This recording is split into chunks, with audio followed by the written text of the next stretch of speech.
Qué bueno verlos, qué bueno disfrutar este tiempo de alabanza. Qué bueno que vamos a disfrutar también el mensaje que el Señor ha preparado para nosotros el día de hoy. Gracias a Dios. De verdad es un gusto enorme el poderlos ver a todos, que nos hayamos reunido en esta tarde.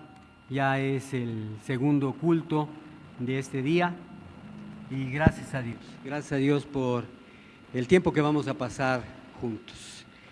En enero, con el favor de Dios, estuvimos viendo un mensaje basado en el Hijo Pródigo, en donde vimos la importancia de la reconciliación. Y bueno, pues hemos buscado la voluntad de Dios y estaremos hablando, a medida de lo posible, lo que Dios nos permita, de restauración, de reconciliación. En este día, Dios ha puesto el mensaje para restaurar nuestro hogar. Restaurar nuestro hogar. Así es que, pues vamos a continuar con ese propósito de restauración, de reconciliación, que hay muchas áreas en las que debemos de considerar esa reconciliación, esa restauración. Pero antes yo quisiera platicarles, yo tengo muchas anécdotas, muchas vivencias a través de mi vida. Yo recuerdo que mi papá nos llevaba a visitar a su mamá, mi abuela paterna, y era curioso ver que muchas veces en las que íbamos a visitarla, ella tenía una madeja de hilo, un hilo muy delgado que estaba hecho una maraña. Entonces ella pues se dedicaba a desenredar ese hilo y pues a ciencia cierta no sé para qué lo hacía, pero finalmente esa madeja se convertía en una bolita de hilo. Entonces era curiosísimo ver cómo ella muy pacientemente iba desenredando esa madeja para hacer esa bola. Y yo le pregunté qué era lo más difícil, si desatar los nudos que se hacía por la madeja hecha, o cuál era lo más difícil para poder lograr ya una bolita de hilo. Y me acuerdo que me decía, lo más difícil es encontrar por dónde comenzar. Lo más difícil es, pues imagínense, la madeja, buscaba la punta, buscaba dónde, y yo le decía, pues, ¿por qué no le cortas aquí y ya empiezas así, no? Dice, no, aquí lo difícil es encontrar por dónde comenzar. Porque si jalas el hilo del lado equivocado, el nudo se va a apretar más. En cambio, cuando encuentras el punto más débil del nudo, entonces se empieza a aflojar. Y sí, en realidad, casi todo el tiempo de la visita se la pasaba haciendo eso. Ahora, lo mismo se puede decir muchas veces en las cosas de la vida. En las cosas de la vida. La clave para completar la tarea es saber por dónde comenzar. Si nos hemos propuesto como iglesia a tener un año de reconciliación, un año de restauración, vimos el ejemplo del hijo pródigo, vimos lo importante que es la reconciliación, la restauración. Bueno, ahora, ¿cómo comenzar en nuestra vida?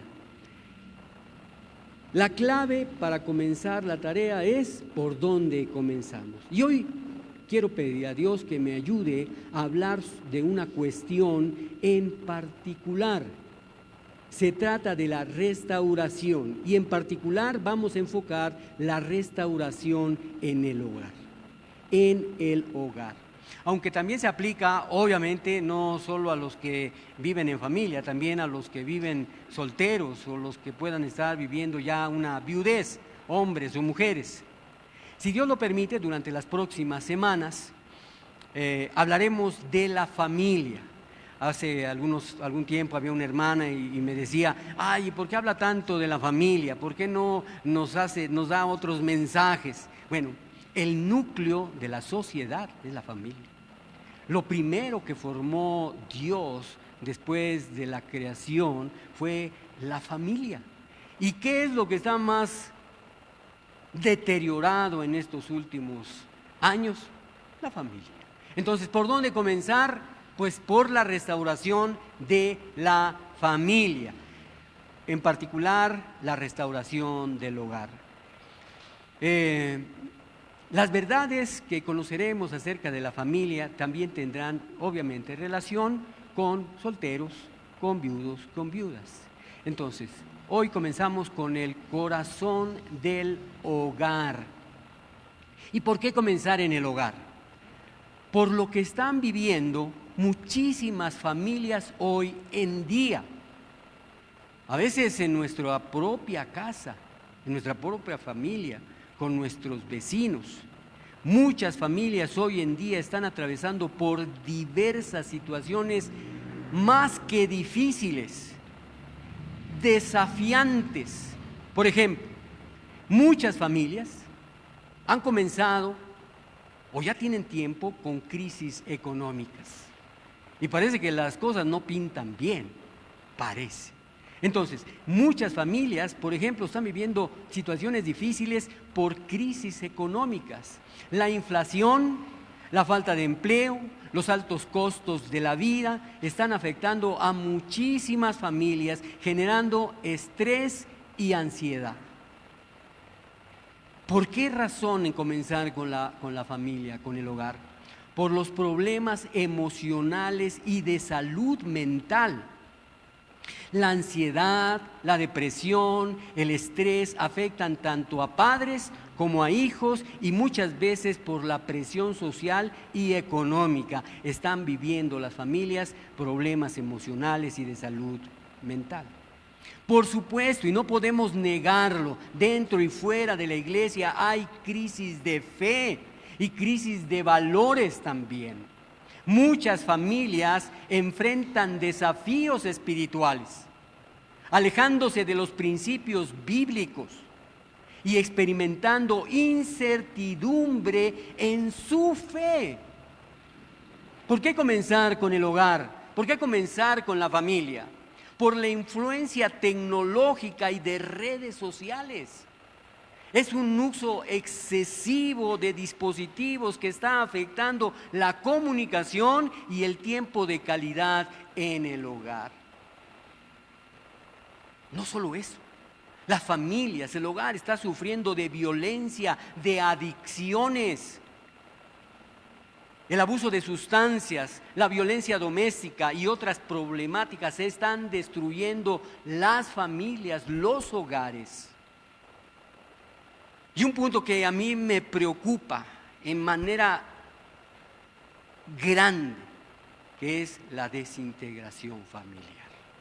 Tristemente, vemos cómo familias cada vez más numerosas están sufriendo la desintegración. Desafortunadamente, ya es repetida esta situación en muchos lugares y dolorosamente en la misma iglesia de Jesucristo. Desintegración familiar, la falta de comunicación, el divorcio, los conflictos internos están dañando la unidad familiar. Es un problema creciente que va afectando la estabilidad emocional, espiritual, social de muchas personas. Repito, las causas de la desintegración familiar: falta de comunicación, infidelidad, divorcio, crisis económicas, influencia negativa de la cultura moderna. ¿Y cuáles son las consecuencias? Hijos desobedientes, soledad, heridas emocionales y pérdida de valores. Hermanos, Dios diseñó la familia para ser unidad. Dice Génesis 2:24, por tanto dejará el hombre a su padre y a su madre y se unirá a su mujer y los dos serán una sola carne. Hay fundamentos bíblicos para vivir unidos. La importancia de la armonía y del amor, Colosenses 3:13 y 14 dice, soportándoos unos a otros y perdonándoos unos a otros. Sobre todas estas cosas, vestíos de amor, que es el vínculo perfecto. Hay principios y fundamentos básicos para la familia. El papel de los padres en la crianza. Efesios 6:4 es muy puntual y dice, vosotros ustedes, padres, no provoquéis a ira a vuestros hijos, sino criarlos en disciplina y amonestación del Señor. Pero ¿cómo vamos a lograr eso si hay crisis en la familia?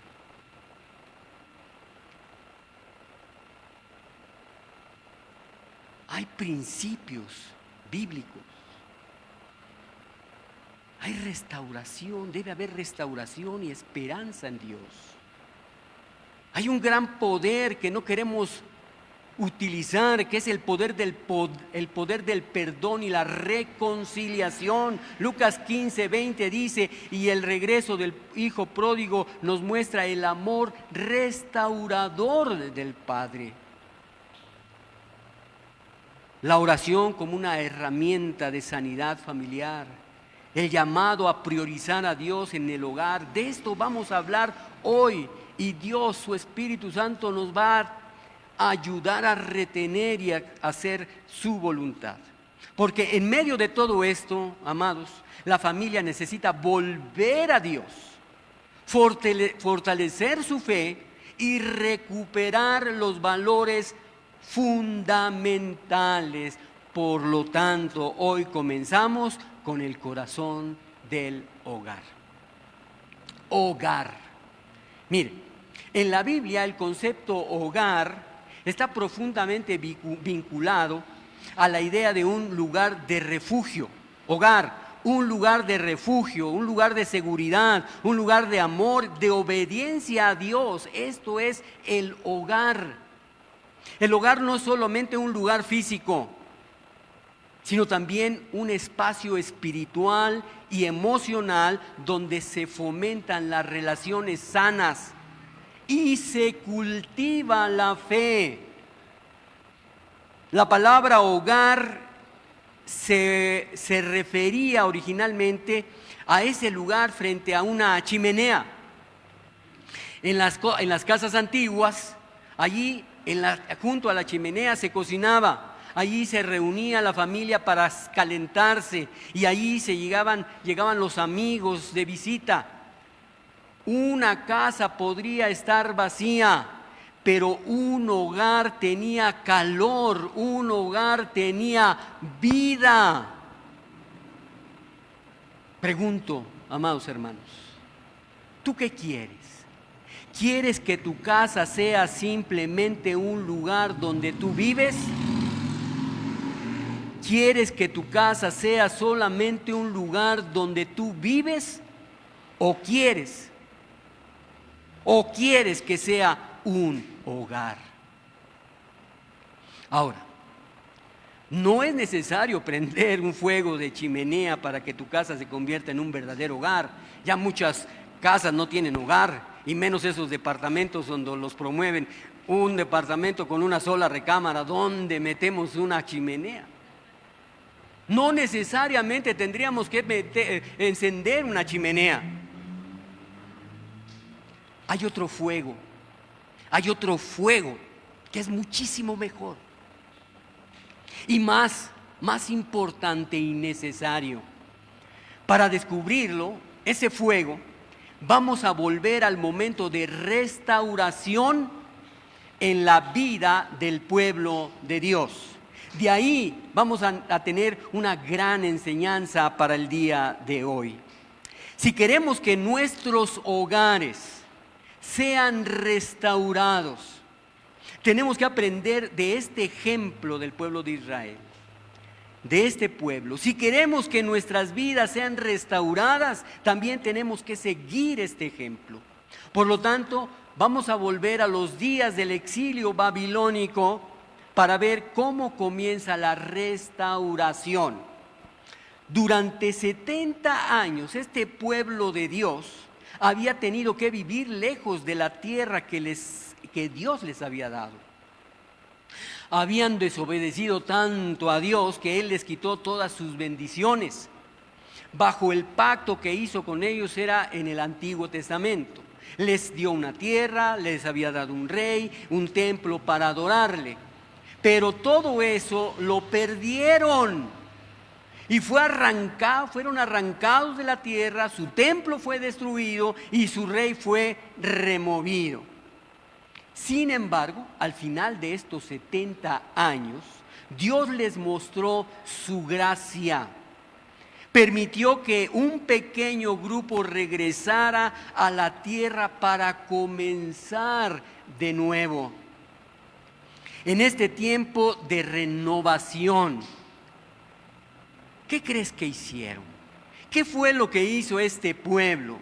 Vamos a leer la historia. Son tan solo 3 versículos en Esdras. Esdras 3, versículos del 1 al 3. Si no traes Biblia, lo voy a poner en la pantalla.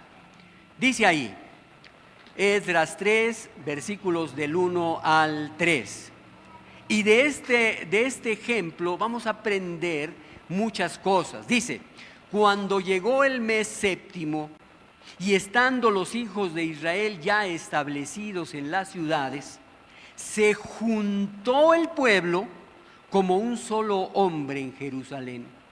Entonces se levantaron Jesuá, hijo de Josadac, y sus hermanos los sacerdotes, Zorobabel, hijo de Salatiel, y sus hermanos, y edificaron el altar de Dios de Israel, para ofrecer sobre él holocaustos, como está escrito en la ley de Moisés, varón de Dios. Y colocaron el altar sobre su base, porque tenían miedo de los pueblos de las tierras, y ofrecieron sobre él holocaustos a Jehová, holocaustos por la mañana y holocaustos por la tarde. Que Dios nos ayude a añadir bendición a este mensaje. En este momento, este pueblo, el templo seguía en ruinas. La ciudad no tenía muros. Muchas familias estaban viviendo en carpas. Sin embargo, fíjense bien en esto, antes de preocuparse por todas esas cosas, lo que hicieron fue construir un altar para ofrecer sacrificios a Dios. Entendieron algo muy importante. La restauración del pueblo de Dios siempre comienza con la adoración. La restauración del pueblo de Dios siempre comienza ¿con qué? Con la adoración. Bien. No tenían templo, pero edificaron un altar para adorar a Dios. Hermano, hermana, amigo, tu casa también puede convertirse en un lugar de adoración. No puede, yo diría mejor, tu casa debe convertirse en un lugar de adoración. Veamos.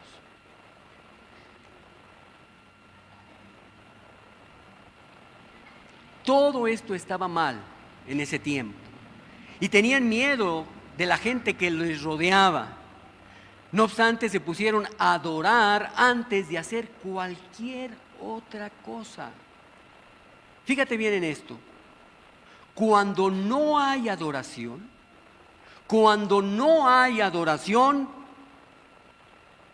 puede haber mucha actividad, pero no hay vida ni calor en el hogar. La adoración es lo que más necesitamos en la vida y en nuestro hogar, en nuestra casa. Hermanos, si queremos que nuestros hogares sean restaurados, por tal vez algunas de las cosas que vimos que está sufriendo la familia, o por todas las que están viviendo tal vez, tenemos que levantar un altar familiar. Yo sé que esto suena un poco raro, eso del altar familiar. Cuando yo lo escuché esto hace 20, 30, ya muchos años, la esposa del pastor Daniel Cruz nos compartía que nosotros debemos levantar un altar. Y por supuesto, con las raíces que traemos, pues nos imaginamos un montón de cosas. Pero vamos a entender qué es levantar un altar en nuestro hogar. No me refiero, por supuesto, a juntar un montón de piedras del campo y amontonarlos en la zara para quemar animales encima. No es eso. O llenar un lugar, un espacio, una repisa con un montón de imágenes. Tampoco. No es eso. Porque tanto esos sacrificios ya no son necesarios, los que se quemaban en los altares antiguos, ya no son necesarios desde que el Señor Jesús se sacrificó por nosotros. Más bien me refiero a poner la adoración de Dios al centro de la vida familiar. A eso me refiero, a poner la adoración de Dios al centro de la vida familiar. Ahora, el fuego que necesitamos es el fuego del Espíritu Santo. Es lo que transforma una casa en un verdadero hogar. No es la flama o la lumbre de una chimenea, sino el fuego del Espíritu Santo en cada hogar. Si quieres invitar a Dios a restaurar tu familia, Él tiene que ser el habitante de honor en tu casa. No el invitado, el habitante de honor en tu casa. ¿Cómo nos llamamos nosotros como iglesia? Familias unidas en Cristo. Nosotros debemos ser familias cristocéntricas, en donde el habitante de honor sea Jesucristo, sea Él. Cuando Él está presente, cambia el ambiente en tu hogar, definitivo, hasta firmado.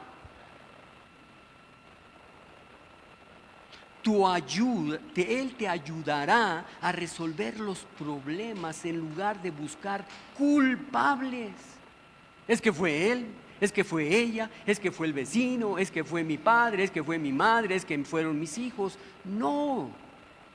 Cuando Dios está presente, cambia el ambiente y te ayuda a resolver los lugares en lugar de buscar culpables. Te da sabiduría para tomar las mejores decisiones. ¿Cómo entonces podemos levantar un altar familiar? Otra vez, ya no tenemos que amontonar piedras para ofrecer sacrificios de animales. El altar familiar no es un objeto, no es un objeto, ¿entiende? El altar familiar es una experiencia. Una experiencia y comienza con la decisión de darle a Dios el lugar de honor en tu casa. Debes creer que Él merece estar al centro de todo y buscar su presencia. Fíjate bien, cuando tú decides darle a Dios el lugar de honor en tu hogar, te preparas. ¿Para qué? Te preparas para que Él se manifieste. Acuérdate, Jacob hizo un altar en Betel, porque fue el lugar en el que Dios se manifestó a él. El altar representa un encuentro. El altar representa un encuentro con Dios. Y te pregunto, ¿quieres tener esto en tu casa? Yo sí, lo anhelo, que sea de esa manera.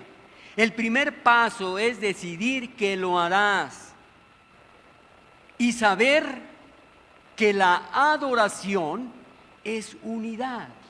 La adoración es unidad. ¿Qué necesitan las familias hoy? Unidad. Porque el hombre jala por su parte, por su lado, y la mujer jala por el suyo, y los hijos también están apartados. Entonces lo que necesitan las familias el día de hoy es unidad. ¿Y qué lo da? La adoración. La adoración, dice ahí Esdras 3:1, cuando llegó el mes séptimo y estando los hijos de Israel ya establecidos en las ciudades, se juntó, queremos cambiar la palabra, se unió como un solo hombre en Jerusalén. Aquí vemos un principio clave. El principio clave es la adoración genuina une al pueblo de Dios. La adoración genuina une ¿a quién? A la familia. A la familia. ¿Te preguntabas la razón por la que estamos como estamos en casa? Vamos a ver respuestas. Vamos a ver acciones. Vamos a hacer lo que Dios nos está mostrando. La adoración genuina une al pueblo de Dios y la adoración genuina une a la familia. Fíjate bien. Sé, y nadie me ha venido de chismoso, pero muchas personas, muchas familias tienen tremenda cantidad de diferencias. Una gran cantidad de diferencias. No ha venido tu esposo ni ha venido tu esposa a acusarte. Lo sabemos, hay grandes diferencias. Y este pueblo, a pesar de sus diferencias, los israelitas se unieron con un mismo propósito: restaurar el culto a Dios. En la iglesia, en nuestras casas, la adoración debe ser un factor de unidad, no de división. De unidad, no de división. Fíjate bien, el mismo Señor Jesús oró por la unidad de su pueblo. Dirigiéndose al Padre, dijo las siguientes palabras: te pido que todos sean uno, así como tú y yo somos uno. Es decir, como tú estás en mí, Padre, y yo estoy en ti, y que ellos estén en nosotros para que el mundo crea que tú me enviaste. El Señor Jesús estaba clamando a su Padre por la unidad de su pueblo. ¿Y nosotros qué estamos haciendo?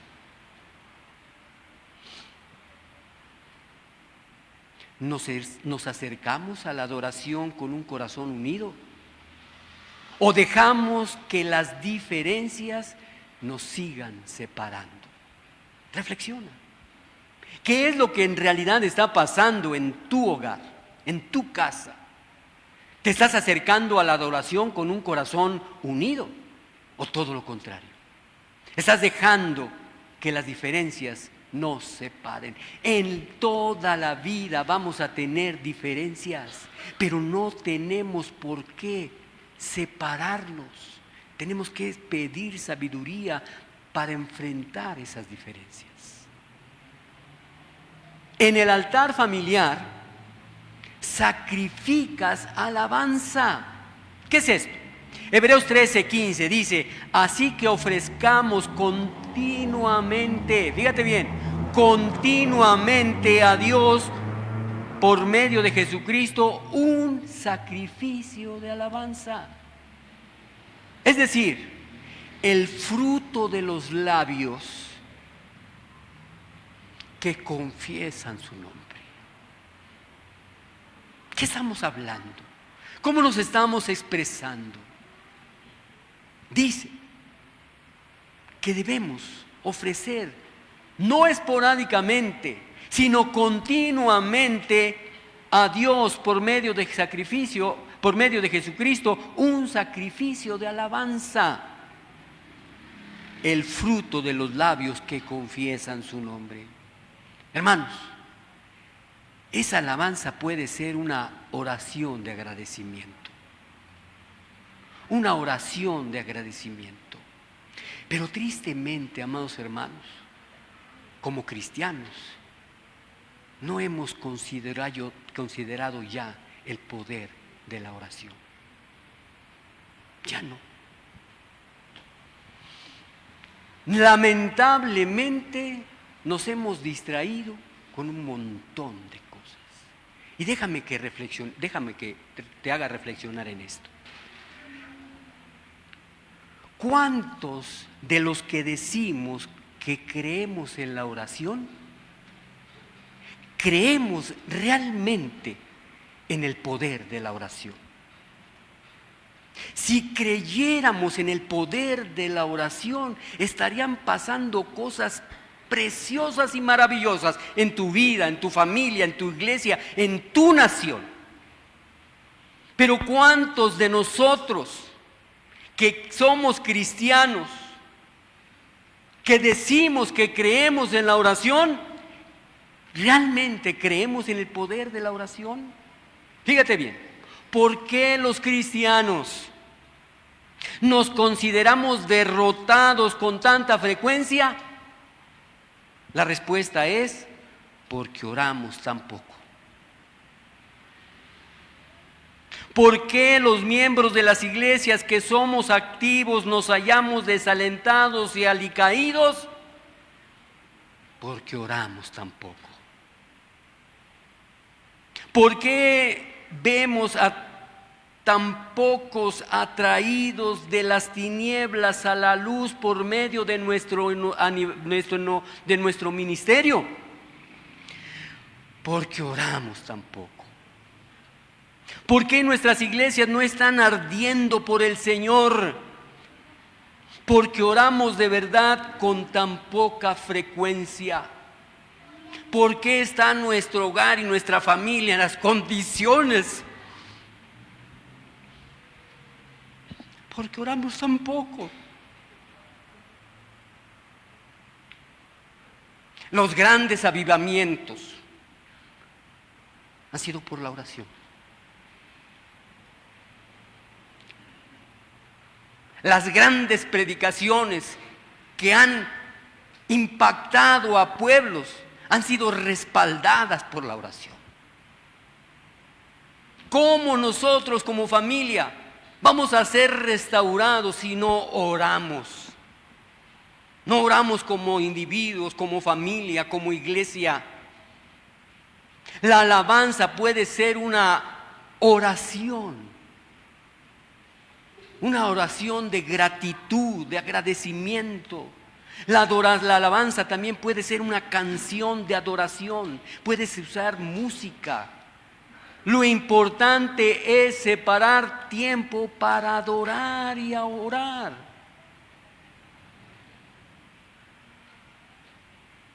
Tenemos que entender que la restauración del altar tiene que ser prioridad en la relación con Dios. En esa relación con Dios. Dice Esdras 3:2. Entonces se levantaron Josué, hijo de Jozadat, y sus hermanos, los sacerdotes, Zorobabel, hijo de Salatiel, y sus hermanos, y edificaron el altar a Dios de Israel. ¿Para qué? Para ofrecer sobre él holocaustos, como está escrito en la ley de Moisés, varón de Dios. Ahora, aquí hay otro principio, un principio fundamental en nuestra vida. La adoración requiere restaurar nuestra relación con Dios. Y yo te pregunto, en forma honesta, sincera, ¿Cómo está tu relación con Dios? ¿Tu relación con Dios dura acaso 1 hora y media cada semana y es porque vienes a la iglesia? ¿O tu adoración con Dios es todos los días? Una comunión con Dios. El Señor Jesús todo el tiempo, mientras estuvo en este mundo, estuvo en una comunión total con Dios. ¿Cómo es tu comunión con Dios? Porque la adoración requiere restaurar nuestra relación con Dios. Restaurar nuestra relación con Dios. Fíjate bien qué hizo el pueblo. Antes de reconstruir el templo, lo primero que hicieron fue restaurar el altar. Y de eso estamos hablando. Como familia tenemos que hacer nuestro altar. El altar representaba la comunión con Dios y el perdón de los pecados a través del sacrificio. Hoy mismo, amados hermanos, nuestro altar es Cristo. Esto no es nuestra relación con Él. Y debemos restaurar nuestra relación con Dios por medio de su Hijo Jesucristo. Y yo te pregunto para que reflexiones. ¿Hay algo en nuestra vida que necesita ser restaurado antes de adorar verdaderamente a Dios? Piénsalo. Tú lo sabes. Pide dirección a Dios y que te lleve a lo que tú necesitas restaurar antes de adorar verdaderamente a Dios. Cuando el pueblo de Israel regresó del exilio, antes de construir el templo, lo primero que hicieron fue restaurar el altar. Este acto tenía un profundo significado espiritual, ya que el altar representaba su relación con Dios. Debemos entender que el altar es un símbolo de comunión con Dios. Un símbolo de comunión con Dios. El altar era el lugar donde se ofrecían sacrificios para el perdón de los pecados y la adoración a Dios. En el Antiguo Testamento, la restauración del altar significa renovar la relación del pueblo con Dios. Y eso lo necesitamos ahora. Eso es lo que necesitamos. Amada iglesia, como personas, como familia, como iglesia, no podemos avanzar espiritualmente si no restauramos nuestra comunión con Dios, esa común unión con Dios. Restaurar el altar antes que el templo. Los israelitas entendieron que la prioridad no era levantar estructuras físicas, sino restaurar la relación con Dios. ¿Qué aplicación podríamos tener hoy en día? Fíjate bien, a veces nos enfocamos más en actividades, programas o apariencias externas en la iglesia. Pero Dios nos está llamando desde el principio del año a primero restaurarnos, reconciliarnos, restaurar nuestra relación o nuestra vida espiritual. Antes de edificar cualquier otra cosa en nuestra vida, debemos asegurarnos de que nuestro altar espiritual esté firme. El altar familiar también, en ese altar también haces intercesión. Por supuesto que conocemos amigos, familiares, vecinos, naciones que necesitan nuestra intercesión. Hoy al final del culto me decía una hermana: pastor, ¿por qué está California pasando por esos incendios? ¿Qué es lo que está sucediendo? ¿Será que se han apartado de Dios? ¿Será que blasfemaron contra Dios? ¿Qué será?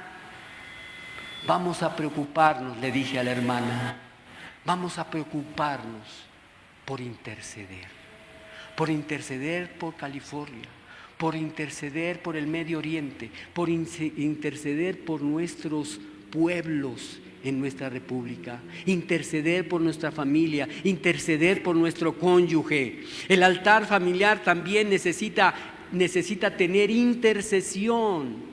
Es decir, orar a Dios, orar por los asuntos de la familia, orar por las necesidades de nuestra nación, por nuestro país. Orar por la iglesia, orar por los ministros, por los misioneros. Un altar es un lugar de adoración y de oración. Restaurar el altar de nuestra vida. Hoy en día ya no ofrecemos sacrificios de animales porque Cristo fue el sacrificio perfecto. Sin embargo, hay formas en las que debemos restaurar nuestro altar familiar, nuestro altar espiritual. ¿Cómo? Restaurando el altar de la oración.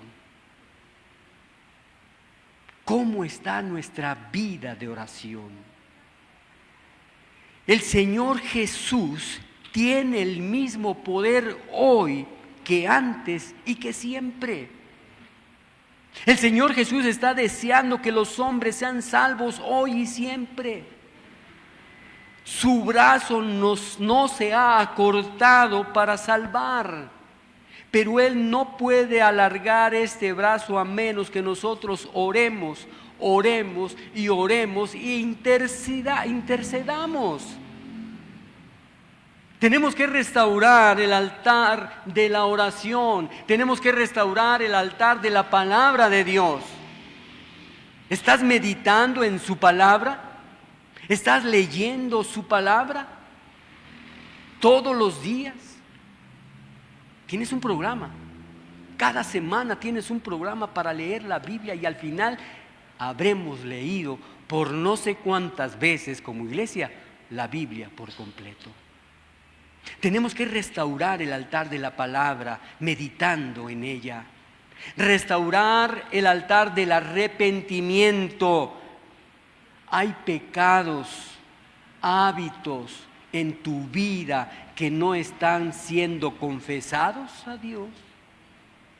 Tenemos que restaurar ese altar de arrepentimiento y confesar a Dios nuestros malos hábitos y nuestros pecados. Restaurar el altar de la obediencia. ¿Cómo podemos demostrar a Dios que le amamos? Obedeciendo. Si no obedecemos, es mentira que amamos a Dios.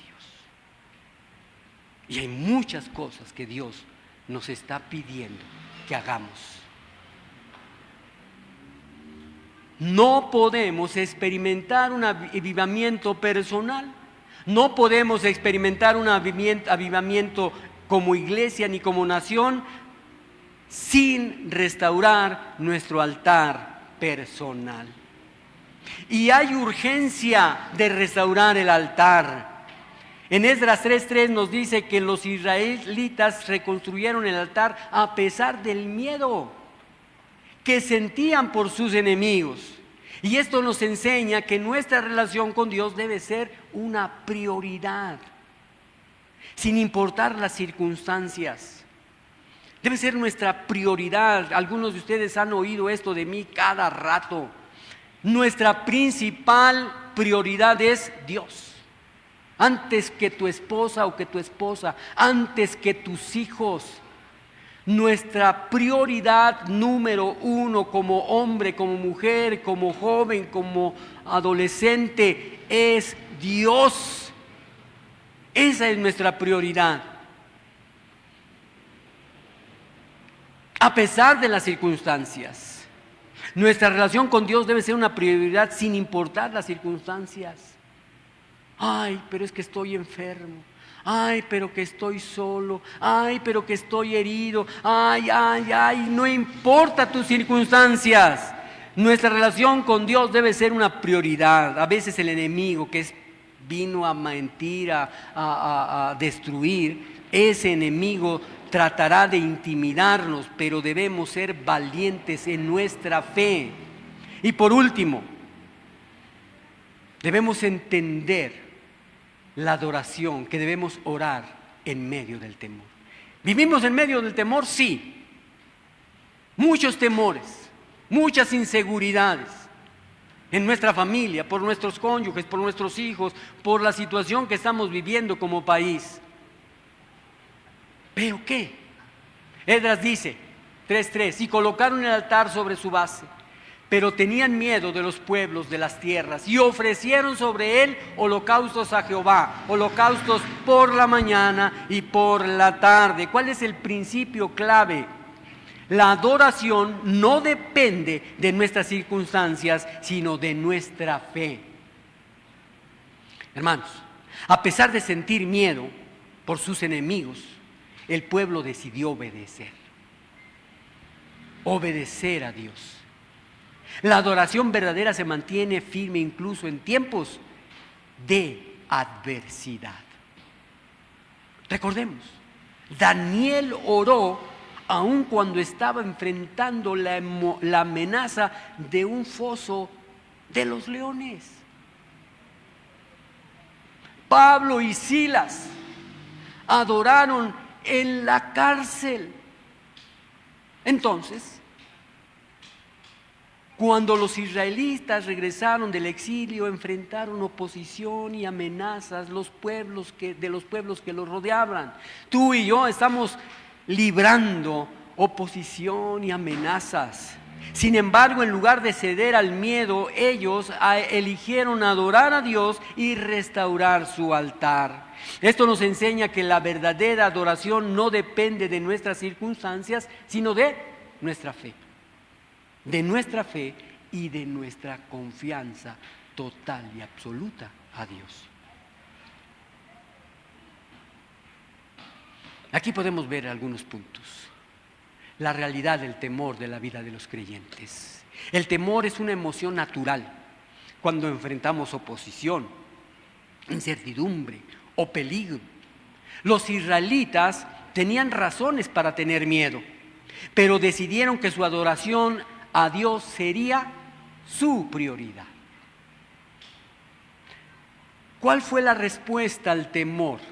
La restauración del altar y ofrecer sacrificios. Los israelitas no dejaron que el miedo los paralizara, sino que actuaban con fe. ¿Cómo? Reconstruyendo el altar. Priorizaron su relación con Dios. Ofrecieron sacrificios continuamente. Su adoración fue constante. Y obedecieron a Dios a pesar del peligro. No esperaron un momento propicio, seguro para adorar. No. Y la adoración es una arma contra el temor. La adoración es más que cantar. Es una expresión de confianza a Dios. Cuando adoramos en tiempos de temor, declaramos nuestra confianza a Dios. Recordamos su fidelidad que ha sido demostrada en nuestra vida y cambiamos nuestro enfoque del problema a la presencia de Dios. Perseverancia en la adoración en tiempos difíciles. Esdras 3:3 dice que los israelitas ofrecieron holocausto ¿cuándo? Por la mañana y por la tarde. Lo que muestra una adoración perseverante sin importar la oposición. Hay algunas lecciones prácticas que te digo rápidamente antes de concluir. Amados, no dejes que el miedo silencie tu adoración. No dejes que el miedo silencie tu adoración.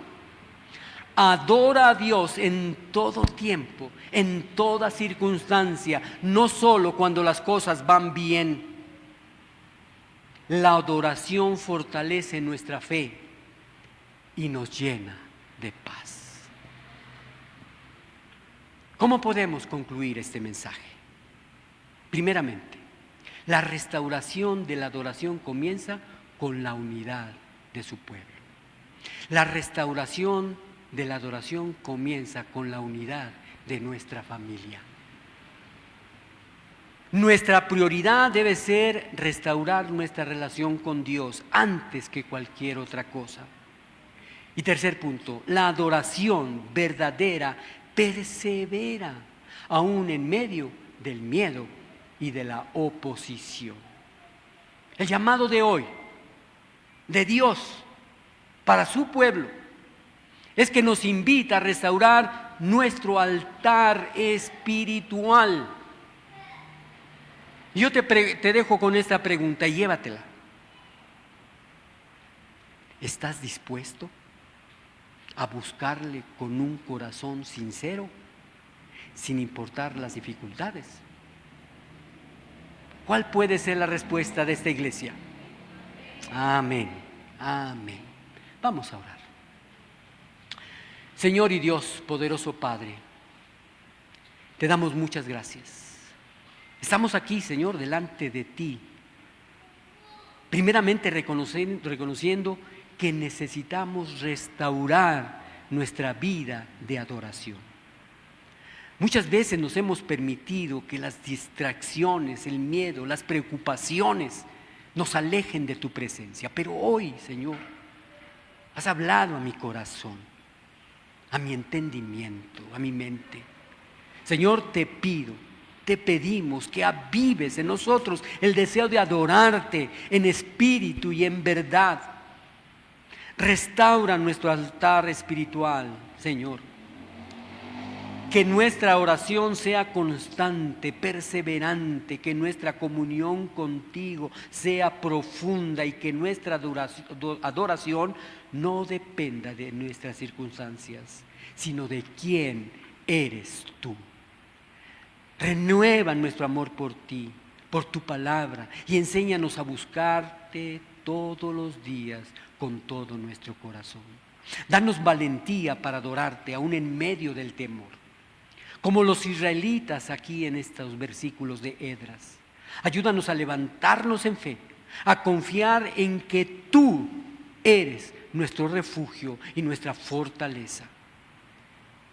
Que no permitamos que el miedo nos paralice, sino que encontremos seguridad en tu presencia. Señor, queremos que nuestra vida entera sea una ofrenda de adoración para ti. Ayúdanos a honrarte con nuestras palabras, con nuestros pensamientos, con nuestras acciones, y que cada día de nuestra existencia sea una oportunidad para glorificarte, para glorificar tu nombre y acercarnos más a ti. Hoy, Señor, te entregamos nuestro corazón, te entregamos nuestro tiempo y nuestra adoración.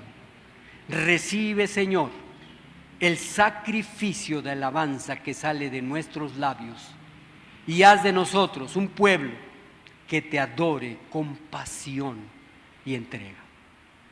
Te los pedimos, Señor,